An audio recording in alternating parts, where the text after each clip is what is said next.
Hello et bienvenue dans une nouvelle vidéo. Aujourd'hui, je vais expérimenter un nouvel ordre dans lequel appliquer mon make-up.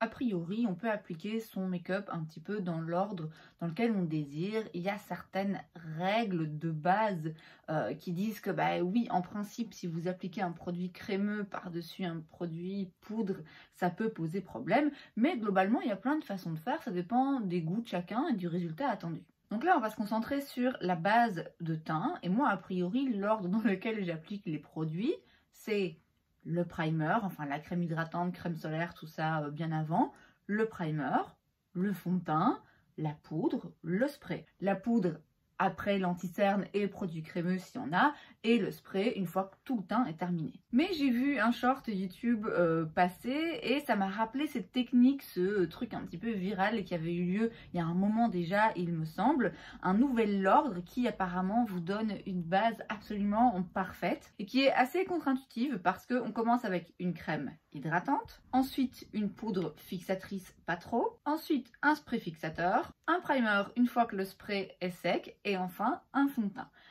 Ça me paraît bizarre, ça me paraît suspect. Je vous avoue que je suis un peu sceptique. Je suis sceptique parce que, comme c'est souvent le cas dans ce genre de technique, de trucs un petit peu viral là, bon, c'est joli, hein, comme ça quand vous le voyez, mais il y a des lumières, il y a des filtres, c'est dans des conditions dans lesquelles n'importe quel make-up va être joli finalement. Je suis aussi sceptique parce que je me dis si c'était si révolutionnaire que ça, on appliquerait tous notre make-up comme ça depuis bien longtemps. S'il y a quand même a priori un certain ordre, encore que je vous dis, il y a plein de variantes, mais s'il y a a priori un certain ordre quand même d'application, c'est pas sans raison. Mais dans le but de l'expérimentation, c'est l'ordre d'application que je vais tester aujourd'hui avec vous. Donc je vais commencer avec la crème hydratante. Moi je vais utiliser la Waterbank de chez La Neige. C'est la crème hydratante que j'utilise le soir. Et je l'applique donc sur tout mon visage. Ce qui me laisse aussi un petit peu sceptique, c'est le fait que il n'y a pas, en tout cas moi j'ai pas vu d'indication particulière quant au type de produit. Or, en fonction du primer et du fond de teint et de la poudre que vous allez utiliser, les résultats peuvent quand même être vraiment très différents. Bon, je vais quand même attacher mes cheveux. Donc, maintenant que la crème hydratante est appliquée, je vais mettre un petit peu de poudre libre. Moi, je vais utiliser celle de chez Laura Mercier. Ils disent d'en mettre un peu. Donc, je vais utiliser un gros pinceau. Et donc, je vais en mettre sur mon pinceau. Bien tapoter pour pas en mettre de trop, hein, et en appliquer légèrement sur tout le visage.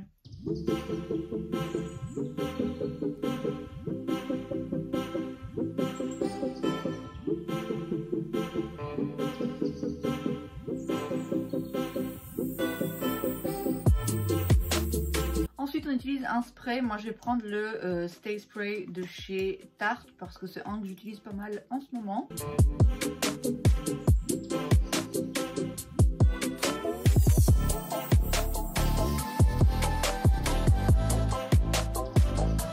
Maintenant, je vais attendre quand même quelques minutes, histoire qu'il sèche très bien. Alors, ça m'a l'air bien sec maintenant. Je vais prendre le primer Sublime de chez Cali Ray, que j'avais vraiment beaucoup aimé et que j'ai pas utilisé depuis un petit moment. C'est un primer un peu floutant mais hydratant en même temps. Donc, bon, je me dis que c'est un peu un 2 en 1 parce que je savais pas... je vous dis, il n'y avait pas d'indication. On me disait pas si c'était mieux d'utiliser un primer floutant ou un primer hydratant. Donc voilà, je prends un 2 en 1. Et maintenant, on passe au fond de teint. Je prends celui de chez Shiglam parce que c'est un fond de teint que je connais et que j'aime bien. Et je vais l'appliquer à l'éponge.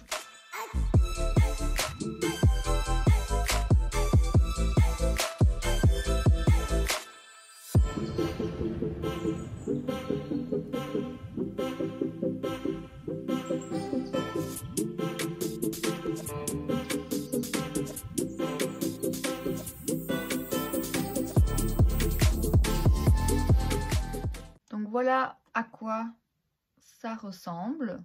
Je vais aller terminer mon teint vite fait et je reviens juste après. Voilà donc le résultat une fois le reste du make-up terminé, à part les yeux, ça ce sera pour plus tard. Et écoutez, cette méthode et cet ordre d'application, ça peut être une très bonne idée est une très mauvaise idée et je vais vous expliquer pourquoi. Je remarque en effet des pores apparemment plus lissés, bien que j'ai utilisé un primer qui, je sais, floute bien les pores, mais je sens quand même ouais, une texture assez lisse comme ça à ma peau. Et surtout, je vois le côté un peu plus matifié dès le début, avant même d'avoir rajouté une poudre par-dessus mon make-up. Donc si vous avez une peau grasse, il y a franchement moyen que ce soit une technique qui vous permette de rester mat plus longtemps, tout en ayant la peau hydratée par la crème hydratante qu'on a mis au début. Si vous avez la peau sèche, par contre, je pense que c'est vraiment pas fait pour vous, simplement parce que je remarque que j'ai certains endroits où j'ai des petites zones de sécheresse. Vous verrez rien, ça sert à rien que je m'approche,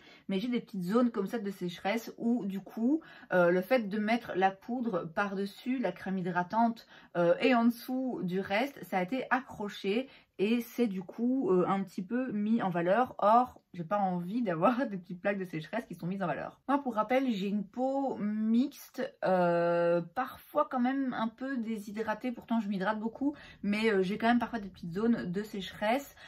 J'ai parfois la zone T qui brille un peu, mais j'ai plus une peau vraiment grasse. J'ai de l'acné hormonal, des pores assez dilatés, mais j'ai pas une peau grasse. Donc c'est vrai que pour moi, sans être absolument catastrophique, c'est pas l'idéal, notamment à cause, je vous dis, de ces petites plaques de sécheresse. Donc je dirais que pour peau normale et mixte, bon, ça peut aller, mais ça va dépendre des produits que vous utilisez. Il faut quand même faire un petit peu gaffe.